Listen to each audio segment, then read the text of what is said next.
Bonjour, je m'appelle Ted Nivan, j'ai 32 ans, je suis originaire de Sens d'Arlet et je suis un jeune entrepreneur martiniquais.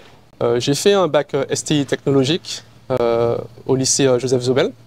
Ensuite, je suis parti en France en école d'ingénieur à l'INSA de Lyon pour faire un diplôme d'ingénieur en génie électrique. J'ai fait un double diplôme en traitement d'image et du signal et j'ai eu l'occasion aussi de partir au Canada, faire un an d'échange et aux États-Unis à Boston, à Harvard Medical School, pour faire mon stage de fin d'études. Et ensuite, j'ai intégré une start-up à Paris, dans laquelle j'ai travaillé pendant 2 ans, avant de commencer mon parcours entrepreneurial. Donc professionnellement, j'ai eu l'occasion d'intégrer un incubateur de start-up, où j'ai pu proposer mon projet, un projet dans l'industrie de la blockchain, le Web3. Et j'ai pu intégrer cet incubateur afin de pouvoir monter ma start-up, au cours de laquelle mon équipe et moi avons pu lever 2 millions de dollars pour créer une place de marché d'achat et de vente de NFT. Dès le plus jeune âge, j'ai toujours eu l'envie d'avoir ma propre entreprise. J'ai jamais vraiment eu envie de travailler pour quelqu'un. Et j'ai toujours eu cet esprit de curiosité, de création, de vouloir créer quelque chose à partir de zéro. Et c'est pour ça que j'ai suivi cette voie. Je pense que le plus dur dans l'entrepreneuriat, c'est de trouver les bonnes personnes avec qui s'associer. Parce que tout est basé sur la confiance, toutes les transactions, tous les échanges qu'on fait sont basés sur la confiance. Donc je pense qu'il faut prendre le temps de choisir les bonnes personnes, de s'assurer que niveau savoir-être, tout soit au point avant de démarrer une aventure. Je dirais que la majorité des gens connaissent peut-être le terme blockchain ou Web3 par rapport aux crypto-monnaies. Je pense que la majorité des gens, ils ont entendu parler du Bitcoin ou de l'Ethereum, surtout par rapport au prix économique, qui ne fait que monter au cours des dernières années. Mais autour du Bitcoin, il y a en fait une technologie qui s'appelle la blockchain. C'est une infrastructure, c'est le réseau qui permet de vérifier les transactions entre les utilisateurs. C'est-à-dire que qu'on a un utilisateur A qui envoie par exemple un Bitcoin à un utilisateur B, tout cela se fait via la blockchain. C'est des ordinateurs qui tournent en fait le réseau Bitcoin pour vérifier les transactions dans le monde. Moi, en tant que Martiniquais antillais, j'ai eu l'opportunité de pouvoir faire mes études en France, au Canada, à l'étranger. Et c'est vrai que je suis dans l'optique de pouvoir redonner tout ce que j'ai appris à l'écosystème martiniquais.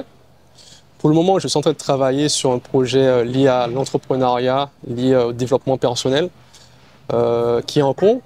Mais c'est vraiment en fait sur cet aspect-là, pouvoir retransmettre mes connaissances et pouvoir faire évoluer en fait l'écosystème martiniquais.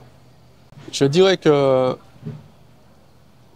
de croire en soi, je pense que c'est la première chose, parce que tout est basé sur la confiance, et je pense qu'en premier lieu, il faut avoir confiance en soi, en ses capacités, parce qu'il y a plein de jeunes talentueux qui malheureusement n'ont pas l'opportunité de continuer parce qu'ils doutent, ils ont un manque de ressources, ils n'ont pas forcément la structure autour d'eux, les parents, les amis qui les aident.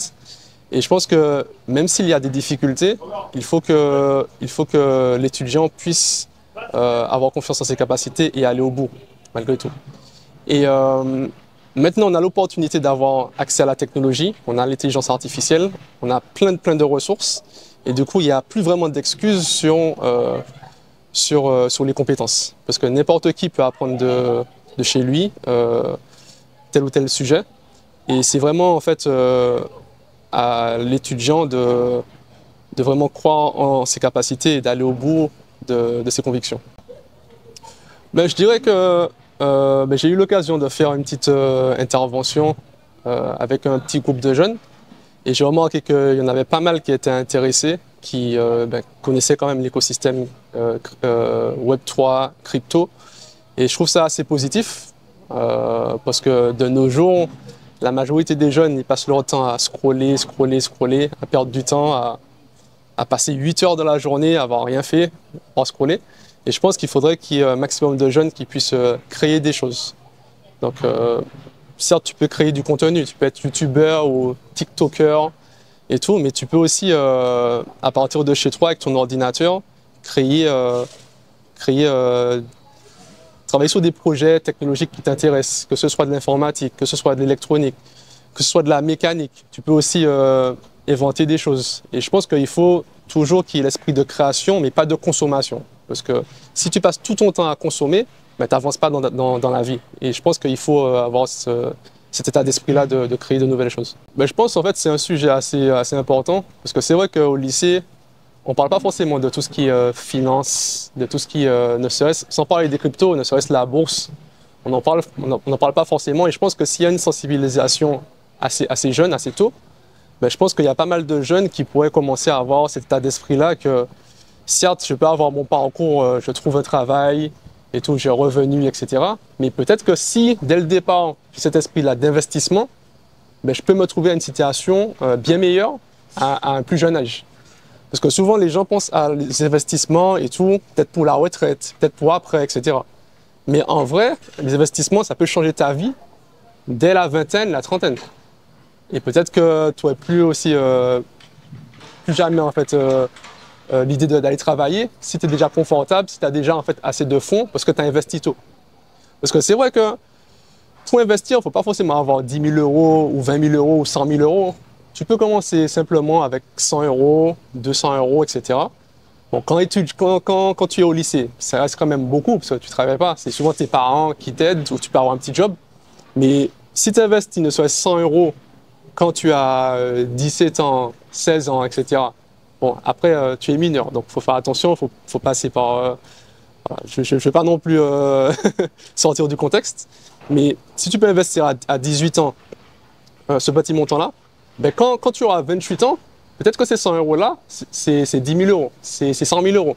Pourquoi? Parce que tu as investi il y a 10 ans.